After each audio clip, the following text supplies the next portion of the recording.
everyone, welcome to episode number 26 of the High Frequency Podcast. Welcome to all the new subscribers and listeners that we've had over the last month. It's great to have you here. And if this is your first time listening to the podcast, please do consider subscribing. It really helps the podcast out and it helps with the algorithm to get more people listening. Alternatively, you can leave us a review over on Spotify or Apple Podcasts or wherever you listen to this podcast. And even better, you could subscribe to the YouTube channel, which is actually new for 2024. Prior to that, we only had the audio version of the podcast, but several people requested that we had the video. So we now have video up on YouTube. So you can head over and find the YouTube video via the link in the description of this podcast. Finally, if you've been listening for some time and you've definitely got some value out of the podcast, please consider heading over to our Patreon page and supporting the podcast. It really, really helps us out, and you can do so via the link in the description of this YouTube video or the description of this podcast on whatever platform you're listening on. Today's guest is a little bit different to those who we've had on the podcast before. For those who listen regularly, you'll realize that the majority of guests, if not all of the guests that we've had on the podcast in the past, have had some kind of link or some kind of tie to New Zealand and Australia, where I am located. Today's guest is a little bit different to those who we've had on the podcast before. Previous guests have had some kind of tie to New Zealand or some kind of tie to Australia, or may even be from either one of these countries, or may just have some kind of relationship with New Zealand or Australia itself. This guest, however, doesn't necessarily have that. However, the guest does have ties with several record labels here in New Zealand and does mix and master some of their tracks. Robin from RV Audio is a mixing and mastering engineer based in Berlin, Germany. Robin has grown his business to be able to master some of the best tracks that we have in the minimal and house genre that you hear today.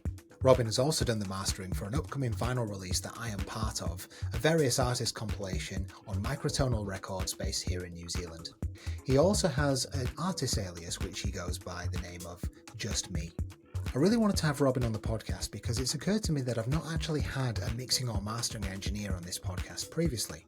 There are plenty of producers that listen to this podcast who will get a lot of value out of the expertise that Robin can provide.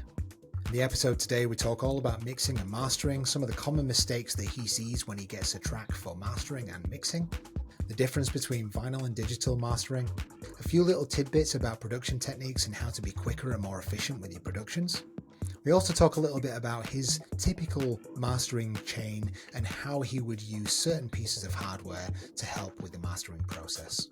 Honestly, the episode today with Robin is fantastic.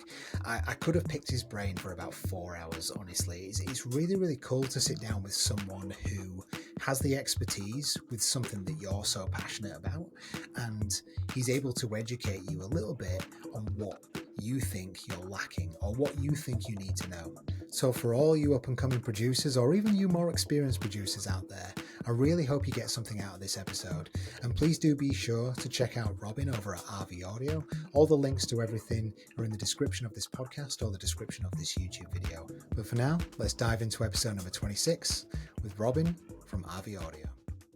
Okay, Robin from RV Audio, welcome to the High Frequency Podcast. Thanks for being here. Thanks for the invite. So for those who are listening, I've known Robin for a few months now. Basically, I had a couple of tracks which needed mixing and mastering, and Robin is a very, very popular mastering and mixing engineer over in Berlin. Am I right? Are you in Berlin, Robin? Not at the moment, but yes, okay. We were established in Berlin and we are based in Berlin as well. Cool.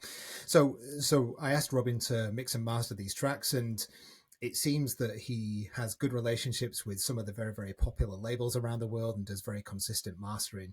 So I wanted Robin to come on the podcast primarily because, as you all know that are listening to this, there is an educational element to this podcast, and I haven't had anyone on the podcast so far who has the expertise that Robin has to be able to educate people who may not know as much about mixing and mastering as Robin does. So I wanted to get him on just to sort of pick his brains and educate you all about everything to do with, mostly to do with mixing and mastering, but a little bit about production as well, and maybe how you can start a business in this area if you really, really wanted to. So Robin, it's a pleasure to have you here. And I guess, like I explained to you before off air, one of the things that I really like to do at the start of this podcast is ask you a little bit about you, get you to explain how you've got to where you are today, how you got into this genre, this niche electronic music scene that we love so dearly, and how did you build your way up to becoming arguably one of the the most popular mastering engineers around in our kind of music. Okay, so I guess I'll start from the beginning. I'm originally from Slovakia. It's a quite small Central European country. I grew up in the UK. Since I was 14, I moved there for studies, and that's where I got into our kind of music. Firstly, on a more commercial level, in university, and then I sort of decided to pursue it more seriously. So after I finished my bachelor's, I went to study at SAE London, music production. So there was like a 6-month course diploma, and then I left the UK because I was there for about 9 years. So I felt like I wanted to change the environment and try something else. So naturally, Berlin was the other place that's associated with a good electronic music scene, and ended up moving there in 2014, and we've been there since. I was working part-time, not in a music sort of job. While producing, I have an artist alias, which is JustMe, so that was my main focus at the time. And while I got to a point with my releases and my music that I started to communicate with more people, do more gigs, talk to labels, I also was getting into a little bit more of the technical side of things, I guess, mixing and mastering. And we did do a little bit of that during my studies at SAE London because it was more of like a music production course. So we sort of scratched the surface without going too in depth. And then I decided that I would like to do a separate course on just purely mixing and mastering, which I did at Point Blank, which is another school that was also based in London. I did that remotely while I was in Berlin, and partly I started to work with people unofficially, like I had friends or labels that wanted to test the track out before a gig. So I started to kind of help them with mastering, but without really expecting it as or having expectations for it to be a job at the time.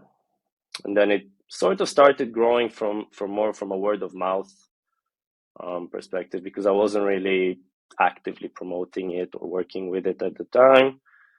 And 2019, our company closed that I was working for, the non-music job I had. And basically that sort of gave me the push to be like, okay, maybe I can try something in the music mixing and mastering world as more of a job rather than just something I was unofficially doing for people, because at the time I already started to accumulate some contacts and clients, and I just really gave it a push. 2020 came, which was COVID time, so then I had even more time to focus on that because the gigs and the production part was basically gone. And it basically organically grew into the business that it is now, mainly word of mouth. And then at that point, I started to promote it, website, social media, Facebook page, all of that. And yeah, and here we are now, a couple of years later. Wow, that's an awesome story. I love how organically that just happened, That's through true, yeah. word of mouth. I think that's a beautiful thing. The community, when they see some good work, they definitely tell a friend, especially about artists as well, right? And I suppose what I found quite interesting is that because I didn't realize you had an artist alias prior to setting up this business. In my mind, for some reason, I thought you did it the other way around. So, has your artist alias kind of taken a bit of a backseat now that you're doing the RV audio? I would say a little bit during COVID times, but I've definitely gone back to doing it more actively now. It's just a matter of balancing your time and having like a block of time for one job and then kind of doing the other one without thinking about the mastering, where I can just go into production mode and then start pushing that. But that's definitely coming back way more actively in the past, I would say 1.5 years. So there's a lot of new music that I've been producing, and yeah, it's I'm trying to not let it go in the background. So I'm trying to stay active on that front as well. Mm-hmm. And when you went back to producing more actively, did you find yourself getting very caught up in mixing it like as you were going along? Because I know obviously if you've developed all this knowledge of mixing and then you've had a big gap of producing, I guess you can get quite caught up in the whole mixing part as you produce. Do you think that's a bit of a hindrance? Yes, and yes to the first question as well. I did. Um, that was a while ago. Now I've adapted my approach a little bit, so it's more consistent.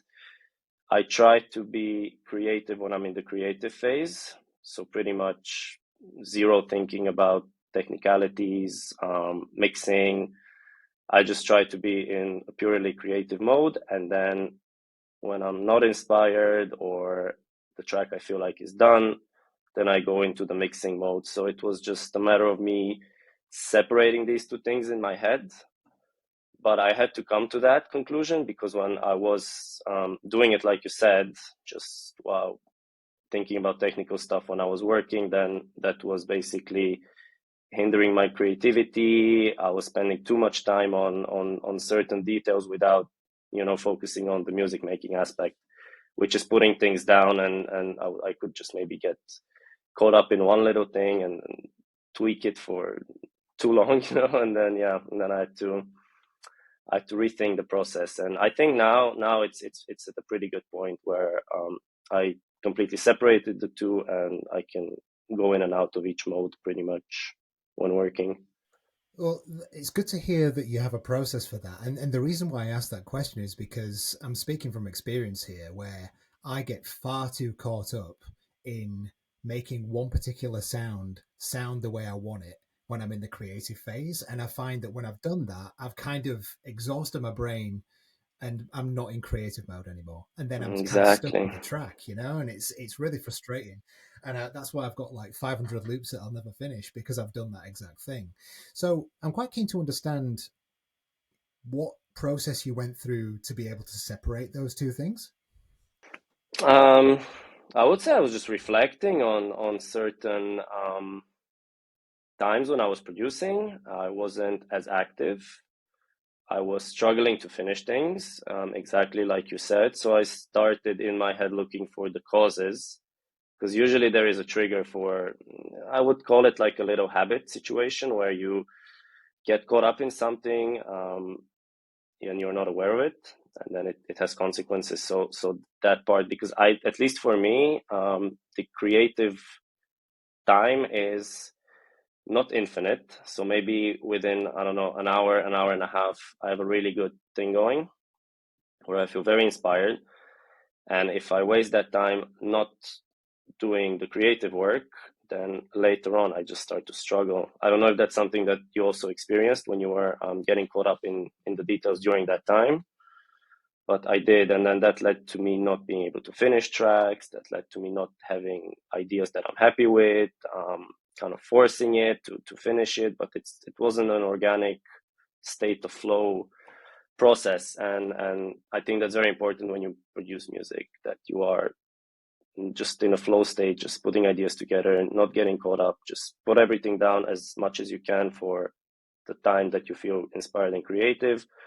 Later on, you can sort through the whole ideas you have and everything. So now I'm just trying to came to the conclusion. I'm like, okay, I need to be disciplined. I need to just in my mind just focus on one thing and then do the other one separately, where I can sort through and get everything organized.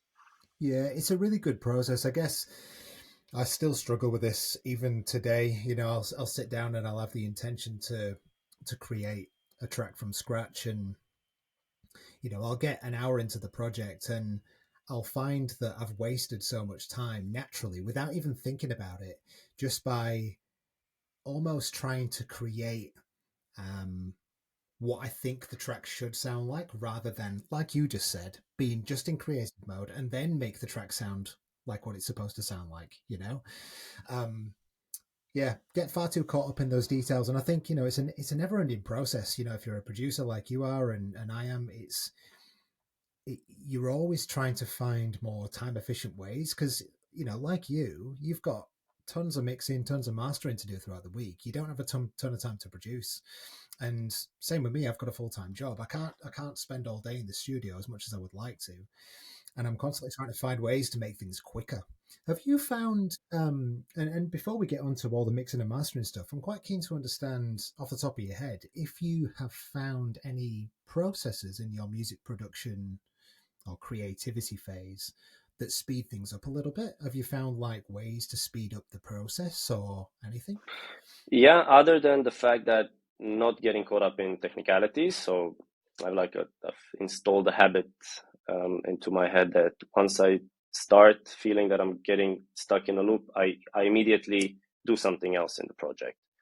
It became like a trigger in my head that, okay, too much time spent on, I don't know, this drum loop or this, whatever it is, move on, do something else in the track. So just these little switches, even plugins, let's say I'm trying to find, or even a, I don't know, piece of hardware or vice versa. If I'm stuck with one thing, it can be a plugin for too long. I'm like, okay, this, remove it and then go to something else, or switch up between. I have some gear in my studio as well for music production, and maybe I go out of the box into a synthesizer or a drum machine or something to break up the pattern of like not getting into a loop. And another thing that's very helpful for me specifically is I have go-to synths or VSTs, some hardware that's already hooked up, and I don't have to fiddle too much, set things up too much. I want to be able to, because as you said, time is limited, I want to be able to sit down and just get going like immediately, not to unplug. I would have a few pieces of gear that I would use, and then I would rotate them on a monthly basis that are already hooked in, because I'm expanding the hardware situation. But for now, I have a few that are time synced, hooked up, and then I can just go. And then at some day of the month, I can switch it out to something else. And that way I can basically not waste time to set things up. And yeah. I think you've kind of just hit the nail on the head there. I think using hardware, although I've had this discussion with other producers in the past, some producers are fully in the box, kind of like myself at the moment. I've got no hardware right now. I found when I had hardware, I would get really creative on it, but I would spend too much time on it, if you know what I mean, rather than recording it in. I'd just be like going over idea and idea and idea. But you've kind of something that you just jumped out at me when you said that, getting away from the computer where you can actually mix it, getting away from the computer and actually going to your hardware. That's a really good technique, and it makes me want to buy loads of hardware. But I know it's not necessary. I know. You just with the hardware, what I like, as both things have their pluses and minuses. The hardware is in front of you. You can use it with your hands. You're more in tune with it, and yeah, you don't have the distraction of, I don't know, a lot of plugins or all these things that are on your computer that can also be distracting. You don't have that issue with the hardware because it's just right there. You're focused on it, and it's usually one, two, maybe three things, depending on who works how. But yeah, and then it's just, you just focus on it, and that's it. And you don't have like these other little things to distract you. Mm-hmm. Yeah, that's really good advice. And I guess for those people who are in the box, kind of like myself, it's probably quite a good idea to separate yourself, just like Robin advised, and I'm definitely going to try that. I'm just definitely going to try and be more self-reflective in the process and recognize when I'm doing something that I probably shouldn't be doing that isn't creative, and just move on to the next thing. And I'll say, look, I'll leave that for later on, because you can get so caught up. So that's really good advice. So in your intro that you were explaining there, Robin, a bit about your background, you said you did some education both in London, both of those times at Mm-hmm. SAE and Point Blank. Mm-hmm. I guess for those people who, because there may be some people listening to this who are inspired by what you do and may want to do it themselves to a different degree or whatever. Would you say the education that you did was essential, or would you say the experience of mastering people's tracks and making mistakes was just as valuable? But was I suppose what I'm trying to ask is, was the experience more valuable, or was the education more valuable, or is it a bit of both? I would say a bit of both. I would say it's not the education part is super important, but nowadays, honestly, there is just a load of information online, which you can also access. And then the practical part also is very useful. The thing is, when you do the education, and for example, like I did it at SAE physically, you also get the practical part because they've had a fully treated studio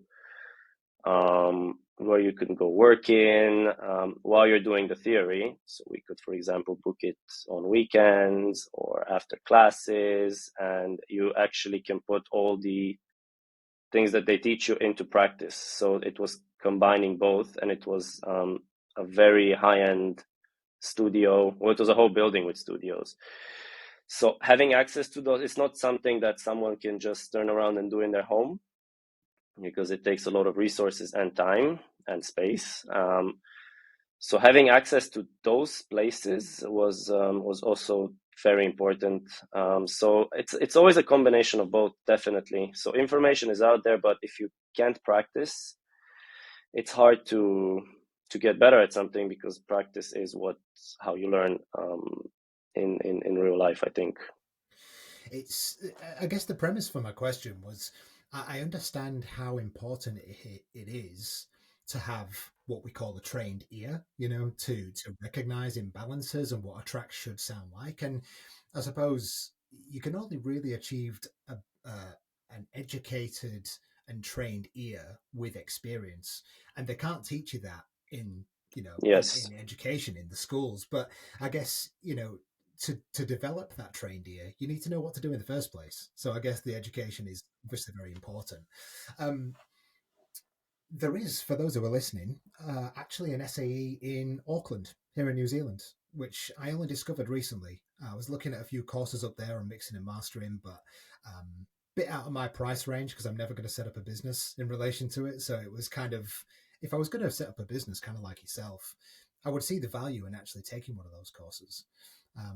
But yeah, for those who are listening, there is one up there in Auckland, so feel free to check it out on Robin's recommendation. And also, if I can just mention what I also thought was useful when you were doing the paid courses that I did. Um, I'm happy with both that I did, both Point Blank and SAE, is that you get kind of how should I say it, like a shortcut to the information. Because if you want to be self-taught, obviously that's also a possibility, and the information is out there, but I feel like you have to spend a lot more time collecting different bits of information, whereas here they've collected it for you. They've broken it down. You get practical exercises as well, so you basically save yourself also time with it. That the information has already been collected, tailored to what you want to study and get a degree in, and you can get straight to it without having to wander through all of the internet to get the information that maybe you need for your specific maybe music genre, or because maybe I'm working in electronic music mainly. So for me, I wanted to go to a place that's more focused on electronic music. Whereas you have also other schools that people teach different sort of genres, because it's a different process and everything. So as well, it's more tailored to what I was looking to do. Yeah, sure. And that makes a lot of sense. Seeking out a facility that specializes in what you want to go into would really, really be valuable. So I understand that. And you're absolutely right. I think, shortcutting that process, because the internet Gosh, the internet. I mean, it's a wonderful thing. It's a wonderful thing, but there's so much information out there, and quite truthfully as well, Robin. I mean, you may have noticed yourself there isn't actually that much information tailored to the kind of music that you and I both produce Exactly, and make. exactly. You would think that there'd be a lot more, but it's kind of there's tons out there about general techno. There's tons out there about, I don't know, general house and EDM, but not much around the whole kind of deep house minimal kind of genre, which I really want to dig into. About I understand that it must be quite difficult when you get a track. Let's say for a mix down, because I understand you do mix downs as well. So if you get a track that needs a mix down, what are generally the most common mistakes that you hear when you pull the stems into whatever platform you use? Usually, I was thinking about it recently. If I can, it's hard to because different producers work in different ways. So for me, it was a little bit tricky to find a trend where everybody's sort of making not similar, let's say, mistakes. But it's I would say a lot of it comes down to maybe I would say the low end and low mid frequencies. And I was thinking to myself, why? And my possible explanation for it could be either the speakers, so the monitoring setup that those people have, maybe the room. And usually that's something that I would say not throughout the board, but maybe 60 to 70% of the cases, usually there's work that needs to be done on the low end. For some cases it's more, for some cases it's less, but that's something that happens a lot. And I think because a lot of my clients produce in smaller studio environments, it could be like a home studio, it could be an outside studio as well, but usually with smaller spaces, with a smaller monitoring setup, usually these are things that they cannot hear, I think. And that's why those things usually are there. So that's something that I would say is something that often comes up in mixing.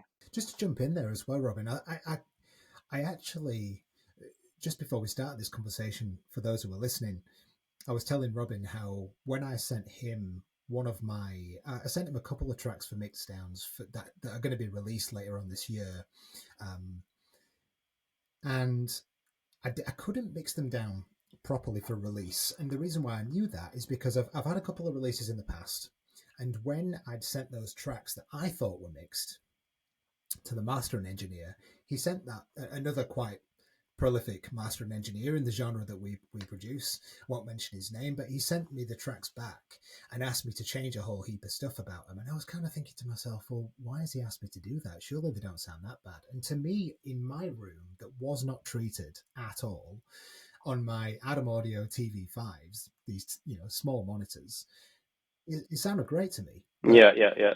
I've just built loads of acoustic panels. I've just been telling Robin about this, and I cannot describe the difference in sound in this room right now. I cannot. Honestly, it's night and day difference.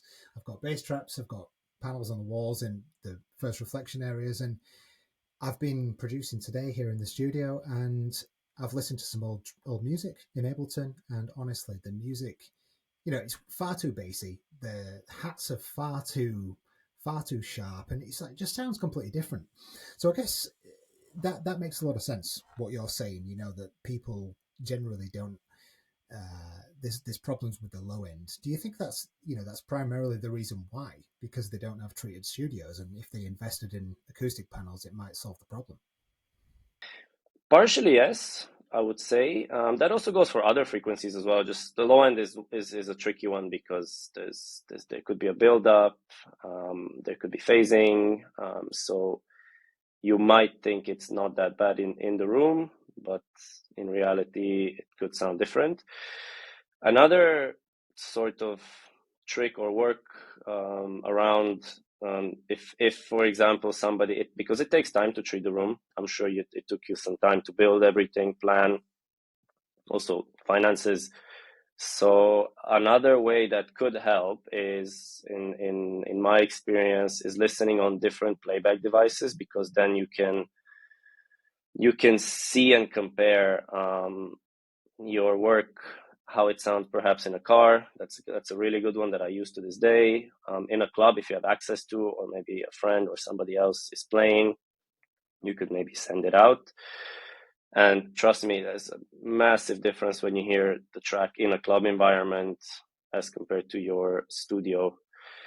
So those little things, like listening on different devices, is a very useful tool, I think. And even also comparing your music to a reference mix that you like in the environment that you work in, even if it's untreated, at least you can hear how the reference sounds and then compare it to yours. And that could also help, because then you would get an idea of the levels, and how the song is structured, and how, yeah. And also, it's another useful tool that's a lot of them out there for free, is just using a spectrum analyzer. That's a very good one, because there's a visual representation of things. In usually the audio engineering world and mixing and mastering, a lot of people are saying, do not just work with your eyes, you should work with your ears, which I agree with, but sometimes you can see things. When I load up a track and I play it, I could already see just on the graph things that don't look right, like straight away. So I think taking the time to learn spectrum analyzer, the spectrum analyzers that can compare a reference track with yours. There's a lot of free ones actually. So I think that's something that's good, because there you can actually see the low end. You can see how the waveform looks. And generally when a track is sort of balanced, there is an approximate view of the waveform where you can kind of tell where your kick is, where your snare is, where your hats are, and it looks sort of in like it's a downward trajectory of the graph. Of course, it varies on genre and everything else and style of producing, but it's also good to have just a visual representation of what you're doing. Yeah, I would completely agree with that. The tool that I use, and the tool that I think a lot of people use, is Span, and obviously you can use your reference track behind your spectrum, and then obviously you can compare the two. That's something that I do. And one thing that I also did recently, when you mastered some of my old tracks that I put on Bandcamp recently, I had a look at the spectrum of those tracks after you'd mastered them, and then compared them to other tracks that sound similar. And since I've done that, I've been able to make sure that they do sound more balanced. And I would agree, you should definitely hear first. You should definitely listen, but using your eyes is a useful tool. So I would completely agree with that. So I suppose you also, from what I can see, do a lot of mastering for, relatively large labels. Well, I would say large in our small niche, but I suppose in the grand scheme of things, they're not that large. But Yeah. they're good labels. What I would class as good labels. How do you know? I suppose when you get a track from mastering, you don't have to go into incredible amounts of detail here, but I'm quite keen to understand your process for mastering. Let's say you get a track in for, I don't know, the most recent post I saw you do was for Purple Print Records, who are blowing up at the moment. Yes. They're signing absolutely Yes. incredible Very music. good label. Yeah, very good label. Mm-hmm. I've got a couple of records down here actually. So if you get a track in to master for, let's say, that label around that kind of genre, what's the process that you generally go to from start to finish? I usually would listen first. Just listen, nothing else, to hear what I think. If I hear any issues, I would also look at my graph or my spectrum analyzer, and I want to have an idea before I start working of what I think I hear in the track, and then I can go and start addressing these issues. So always usually listen, compare my listening to what I see on the spectrum analyzer, see if usually at this point I don't know, I don't need a lot of time to hear things. I think I can listen to like a snippet of the track and I can kind of hear when everything is playing together. I can pinpoint some things just because I've been listening to a lot of music. And I think it's natural when you listen to a lot. It's like you start to notice things very quickly. Yeah, that's the trained ear thing coming in again, isn't it?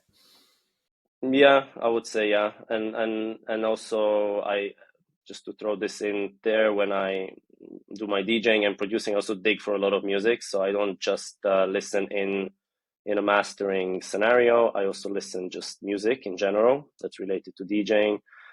So I just a lot of music, and I think this is important as well. Just to go back to the mixing part, is listen to a lot of music, and then you can start hearing things that sound different in different genres. And then I listen, and then I would start working with. Usually, I have EQ as the first step, more surgical. So I would go into cleaning out resonances, making it more balanced. And it's basically the first step would be eliminating issues that I heard when I was listening, or just adjusting things. And then it would be, I'm just trying to think, I would say after that, I would go to compression. Then I would go to a different kind of EQ that's more sort of based on the if I work in the box in this case, if it's based on the hardware analog EQs that would be very broad and I would use those to add character or certain elements to the track if needed after I've done all the cutting.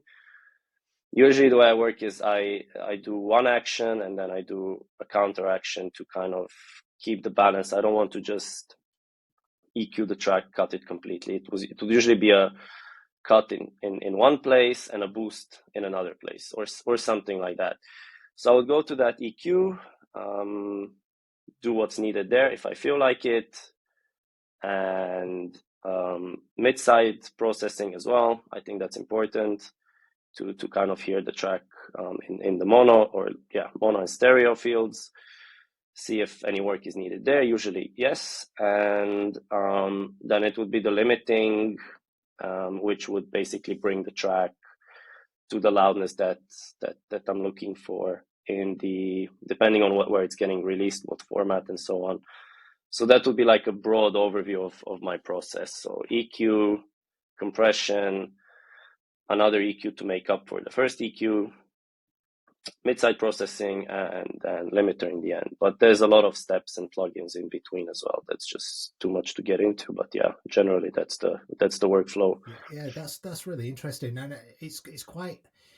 I guess mastering is one of these things, isn't it? That people think it's going to make their track sound so much different, Yeah, when in reality, it's literally just the shine on top of the existing mix. And I think there's a exactly. lot of kind of how should I put it? I guess there's a lot of uh, I think people overcomplicate mastering in their heads. Yes, exactly. I really do, and it's quite nice to hear that you've got a relatively, and again, that was a broad overview. It's not going to be for every single case. It's quite nice to hear that you've got a relatively simple, simple mastering chain. Again, in the general sense, and you're not trying to overcomplicate things. You are. I think what people forget, something that I've realized over the past couple of years, is that when people send a track off for mastering, you're not really paying the mastering engineer to use loads of fancy equipment. You're paying them for their trained ear. You're paying them for their ability to analyze your track and make it sound good for the club. And Exactly. that's primarily it, isn't it? So what I found really interesting about what you just mentioned is that you use a surgical EQ, but you then use a more broad EQ to boost in that particular area that you've reduced frequencies. I found that really interesting because I've never done that before. Is that quite common practice? Depends. Again, yes and no. Usually, I might not even boost the same area, but I would boost a different area. And that's how I achieve a better balance. Let's say I don't know, clear resonant peaks in the high frequencies. So that could take away a little bit from the brightness of the track, like places where it's really sharp and annoying to the ear, and things which would really come out in a club environment, or if it's getting pressed to vinyl or something like that. But then I don't really want to lose maybe the balance of the track, how the artist had it. So I would make a broad boost on a frequency in that area that sounds pleasant to the ear, to make up for what I lost, correcting certain annoying frequencies previously that were just not gonna sound good. So then I would still kind of keep the balance of the track while fixing the problems, and it won't just sound less bright or something like that. And this is something that maybe some people who are also working with analog equipment, it's usually the way I compare it to is in certain old school gear, you have or tape machines or something like that, you have the input and the output gains. So one is how hard you drive the signal into the machine, and then one is how hard the output of the machine is in the end. So how loud it is. So how hard you drive it, and then how loud it is. And usually it's two knobs. It's the input and the output. And usually they would like drive one and then take the other one down to achieve that balance. So this is the process that I would compare what I do to in that case. So maybe you would drive the signal hard into the tape machine or an analog mixer to get that saturation and clipping. But then to compensate for that, you would lower the actual output so it doesn't sound distorted in the end. So you would still get the character, but you would not mess up the loudness that you have. So it's like counteracting process. Yeah, that makes a lot of sense, and I guess it's yeah, it it sounds complicated, but it's actually not, because really you're just balancing the existing audio in terms of the volume, but you're just adding some sort of character or some sort of frequencies that you may want from that machine. Exactly. Yeah, so it's and eventually it doesn't get changed that much overall. It's just getting an extra saturation or something, but it doesn't become louder in the end. It's just adding a bit of character. yeah, So sure. yeah. So last thing on mastering, well, last couple of things on mastering. What would you see the purpose of compression in mastering as? Because I think the way when I first started producing and I was like trying to educate myself about mastering, I didn't understand why a compressor needs to be on the master if you're going to limit it, because the limiting is essentially, it's not compressing it, but essentially it is kind of It's a form of compressing. compression. Yeah, Yeah. So what's Exactly. the form of the initial compressor on the mastering chain?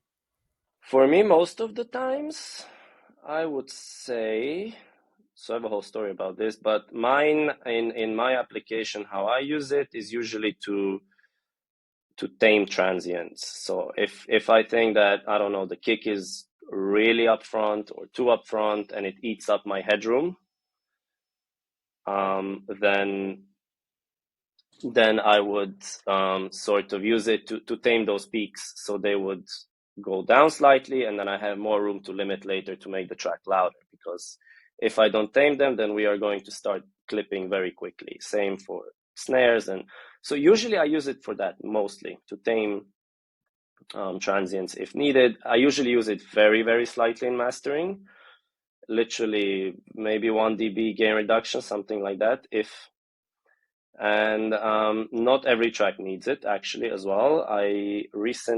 Last year, I went to Metropolis Mastering, which is one of the biggest mastering studios in the world, in London, to kind of get my track mastered and also learn in the process. So I was attending the session, and the engineer was he was a very established engineer. He worked with Phil Collins. We're talking really the biggest artist in the world. And I had all these expectations on what he's going to do, and ended up, it's also down to the mix, but also he ended up not doing that much actually, and he didn't even use a compressor when he was mastering my track because he did not think it needs it, because he thought it was already balanced enough. So he literally ran it through a few machines, did some EQ, no compression, a little bit of limiting, and we had what was for me the best track that anyone has ever mastered for my own production. And it was a very less is more approach, but he knew, the trained ear, he knew exactly what to do, and I was a little bit surprised, but also it opened my eyes that you don't need to really overdo things. You just need to know what action is needed in what scenario, and maybe sometimes not doing it is better than doing it because of. That's amazing. I love to hear stories like that. I guess it's that I really hate the saying, but I love it at the same time. That less is more approach. Less truly is more, Definitely, especially absolutely. with our genre as well. The minimal genre. I think when you get too heavy on compression and saturation and everything, you kind of destroy the dynamics of the track, and it doesn't sound that good. It kind of sounds flat and it loses a bit of energy. So yeah, those are some really, really wise words and really cool to hear. I, I've just thought of another question that I wanted to ask about the mastering stage, but there's a couple of things. I guess first thing is, when would you choose to use hardware in the mastering process, and why would you choose to use that, or in the mixing process for that matter? We do have. In this case, we don't usually. It's not a choice that we make. It's more the services we offer, because we offer mixing and mastering services that are both digital and analog. So I try to explain to clients when I first get the contact, email, whatever sort of communication we have. Usually people ask, why should I do it? And I try to explain as best as possible without them hearing it, because usually it's hard to explain. I think these things between analog and digital, in my experience, it's hearing it. That's what.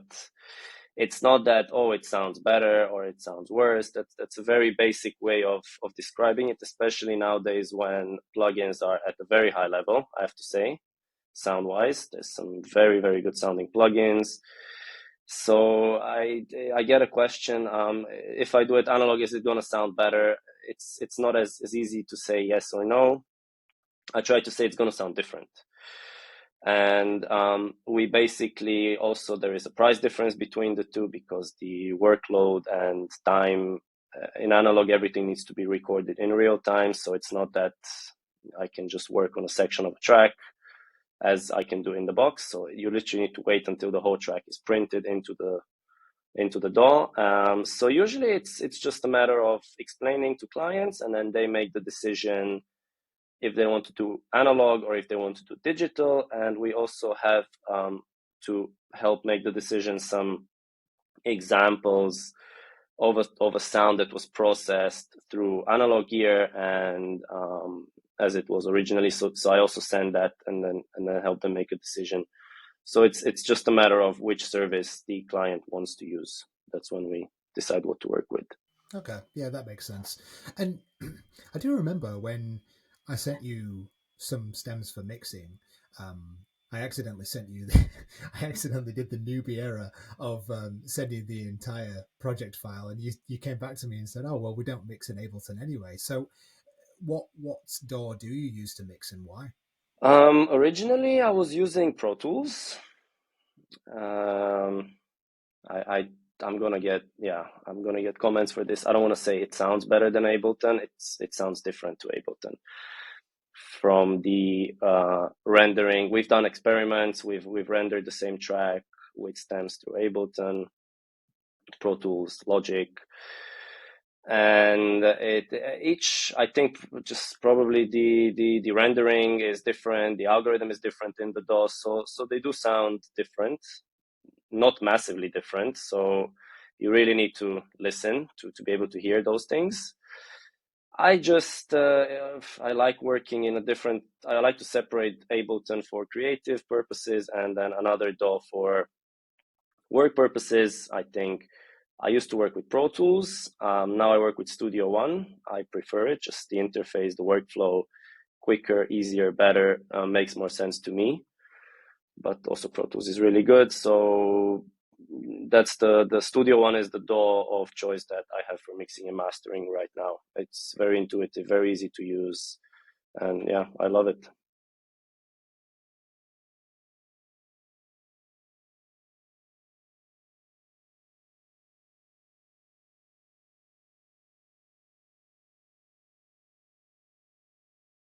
We do. I say we because I also work with a colleague of mine from Berlin, and he also has a job as a sound engineer in two Berlin venues. So he tests out sometimes the tracks that were mixed on those sound systems as well, just as a reference point, like I was saying before. Car, headphones, club system, if possible, are really good ones to use. So yeah, that's something that he does. And also sometimes when I have gigs on weekends, I would play out tracks that I've worked on that the clients know of, and I always ask them, "Can I? Is it cool?" Especially if it's a mixdown project, because then maybe we can hear things in the club when I play it out, and we can go back and address those things in the mixdown. And usually, I've actually not had a no, don't play my track in the club system before, so it helps definitely. It's a bonus. Yeah. Yeah, no, I'm sure it does. And I guess we'll come on to it eventually, but that's another reason why I think it's a good idea to choose someone like Robin for your mixdown, because he has access to these kinds of things that a lot of other engineers don't have access to. So, being given that he has access to a club environment, should he need it, and you want your track to sound good in the club, well, it's probably a good idea to send it to someone who's able to actually listen to it in the club pre and post mixdown and see whether there's something that needs to be altered. So that's really, really cool. And I guess my other final question about mastering, because it's something that I don't know whether many people will care about this too much, but I only discovered recently that you have to do something different maybe for mastering for vinyl releases as opposed to digital releases, or is one just louder than the other? Yes, one is louder than the other, but there's also other steps that we take when we master for vinyl. Again, I'm going to give a broad overview because I don't cut lacquer cuts or dub plates, but I do have people that I know that do that we communicate with, cutting engineers that I've been in contact with previously, cutting engineers that have done lacquer cuts for my own labels as well. So although I don't know how to cut and I'm not doing that, I know what sort of parameters I should work with, that the cutting engineer can have an easier job when cutting the lacquer. So that would be having a lot of the low end in mono, so there's no phasing issues. That's something that's important for vinyl. De-essing the track. The stereo should be controlled, let's say, not too wide, certain loudness level, and a certain, especially, I would say, it's not even the loudness as much as the dynamic range when it's getting pressed for vinyl. So yeah, so just all these little steps. Usually when we master for clients that release on vinyl, we have a lot of those. I always give them a digital master as well to go with it, because I realize people want to also play the tracks out before the vinyl is out. Maybe they want to play it on a USB in a club environment. Maybe they want to release it later on Beatport or Bandcamp. So there's always the other version as well, that goes with the vinyl master. Nice, that's cool. Yeah, it's actually really interesting. It's I guess it's just not really common knowledge that you would have a different process for vinyl as opposed to digital. But things in the digital world now sound so loud. It's pretty crazy what's what lufts it can really get up to. So yeah, that's really interesting. So thanks for sharing that, Robin. I guess you know one thing that I try and end these podcasts with is a bit of, I guess, advice or wisdom for the newer kind of producer or DJ. So I guess off the top of your head, it doesn't have to be anything crazy, but if there was some advice that you could give to a producer who's making music in the studio, kind of like this one, or a smaller studio, maybe with no treatment, and they want to try and get their track signed, but they need to make sure it sounds good first. If they don't have money for a mix down, which I would recommend you go to Robin if you do, but if you don't, then what would you advise? What's the advice you would provide to these younger producers, newer producers, things to focus on in their mix down before they're able to send it out for mastering? I would go back to what I mentioned. Listen, just be open-minded, honest with yourself. I think that's very important, is to be honest with yourself. The more I've been doing it for my productions, the more it's helped me. So I would say reference your track on as many different systems as possible, even if it's just AirPods, any headphones, car. I'm sure a lot of people have access to a car. Different sort of playback devices to hear how your track would sound. And usually well-produced music is not going to sound the same in every playback device or environment, but you would be able to hear most of the elements. It would sound balanced. So that's one, is checking the track across different playback environments and devices, referencing it to something that you enjoy, that you are inspired about, and you think it sounds good, because that's the most important thing is are you happy with the track that you are making?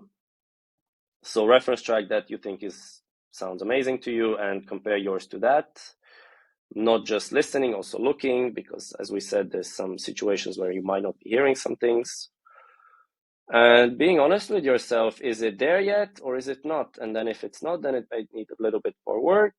Not overthinking it, though. I don't believe overthinking it helps. It just might make it even worse. And maybe a last piece of advice is to have a break when you listen. If it's not there yet, all good. We can leave it for a day. We can leave it for 2. We can come back fresh and work on it some more. I don't think there is a rush to do anything immediately. It takes time and practice, and it's inevitable that with time and practice, people get better at what they do. That's the way it is. Yeah, absolutely solid advice there, Robin. Absolutely solid. It's something that I'm guilty of myself, is rushing the process because I'm so eager to get music out there. But in reality, I've been producing for 4 years. I've hardly got any music out there, but I've got a stack of music that I know is relatively release worthy, and I'm trying to be as patient as possible until I get to a level where I realize my music is actually release worthy. And before that, I was very much in a rush, and my track sounded shit as a result. They sounded horrendous because I just wasn't really paying attention to what sounds work with another. How does the track gel together? It's really, really important. Sample selection is another really, really important that's something that I forgot to mention. That's coming from more the production background, but sure.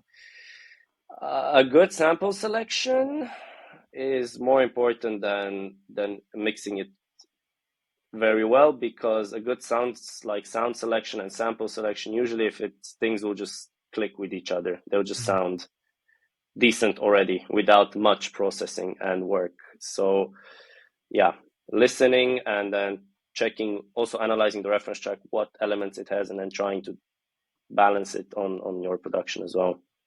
Because that's super important. If the kick and the bass, for example, just don't go together, I genuinely don't believe that any amount of mixing will make it. If it's just, this is some things that sometimes just I tell clients, okay, you just need to change this element because it just doesn't work. And it's you're 100% right. I did this today. The kick and the bass, I was looking at the spectrum, and they were both hitting in the same place, and to be fair, they sounded like they were in the same almost in the same key. And I changed the kick, and it drastically improved the separation in the low end. And changing the kick's not that hard. You just have to maybe be a bit patient to find one that fits. But Exactly. Yeah. So great advice. Um, so you run a couple of labels as well, Robin. Do you want to tell the listeners about the labels? Yes, I've had a few labels over the years. Now, actively, we have two labels that are focused on edits. They're vinyl only. Well, actually, they're vinyl only for specific releases, but we also do different Bandcamp releases within Cool. that concept. I run them with my friend Chad Andrew. He's from the Oh yeah, States, yeah. I and don't the know Chad, labels, but I know of him. his music, yeah. It's great. Yeah. He's been doing it for a minute too. The labels are called Coast to Coast and Retrospect. Okay. Yeah. Yeah. They are unknown artists. It's not only us doing the music. We have also friends and people that just send us tracks that we like to play out, and we just put it out there. Retrospect is focused on edits from sort of the 80s synthwave kind of era that I'm personally a very big fan of. Cool. And the Coast to Coast is more like 90s hip hop, but not always the very well known stuff. We try to maybe look for more lesser known tracks that got a cool idea or background and got reworked in a nice way. But it's mainly that's just mainly our little side project that we do, and we love vinyl. We do it mostly on vinyl. Those are never going to be going on digital from our side. Yeah. We just respect the format, and it's also a little bit of a collector's item for people that feel that nostalgia or grew up with that music or something like that. It's just for them to appreciate if they like the things that we also like. Beautiful, beautiful. And if people want to check out those tracks or maybe buy a record, where can they find those? Usually they're on most platforms. DJD is our distribution. I'm sure a lot of people know that one. Yeah. But usually they also get into record stores. So Juno, just Coast to Coast. It's Coast number two Coast altogether, and Retrospect is the other one. And usually just in a Google search, they can find it in the web shop. That's more easier for them to use. Awesome. Okay. And your artist alias, JustMe. Um, I did see you'd done a mix for Miyoko at one point. I haven't listened to it yet, but I have saved it. I have liked it to listen to it later. So, is do you have a Bandcamp, or is there anywhere that people can check out your music? Yes, I do. In a kind of a stylistic change process right now. So maybe the Miyoko mix you hear is Mm. not exactly what I'm doing right now, but still, Okay. that was a while back. The easiest way to do it is just me music on Instagram, and I have all of those links on there. My Bandcamp. I've actually launched a new label that's focused on my own production. That will Nice. be on vinyl as well at some stage. For now, it's Bandcamp, but it's in the process. And yeah, there's a lot of music I've been working on that's going to be coming out in the next maybe year, maybe longer. But yeah, so Instagram is the best place, I think, to find everything in one place. Excellent. Excellent. Cool. And then finally, where can people go if they want to book a mix down or get a track mastered by you? So if they want to do that, I communicate on different platforms with people, but the best one is to go to the website rvodoltdaltogether.com. So you can submit a request on there. We have a contact form. I'm working also on a new booking system, which I'm hoping is going to be live soon, where you can select the day and just automate the whole process that I don't have to manually do it. And also people can find us on Instagram. They can maybe drop us a message there. So we have different places where people can get in touch, but usually the website is the best one to do, just through an email. Yeah, excellent. Today's been awesome, Robin. I've really, really enjoyed this chat. You've definitely given the listeners a lot of wisdom and a few little tidbits that they can take away for their own productions. And yeah, I will pop all the links to where people can find you, your artists, your business, and also the two record labels in the description of this podcast. And if you're watching it on YouTube, you can find this in the description of the YouTube video. And yeah, everyone should go and check out Robin, and I hope you enjoyed the episode. So, Robin, thanks for your time. I appreciate it. Thank you very much. I've enjoyed the conversation as well. Yeah, great. Awesome. Okay. We'll catch you in the next episode. Thanks, everyone.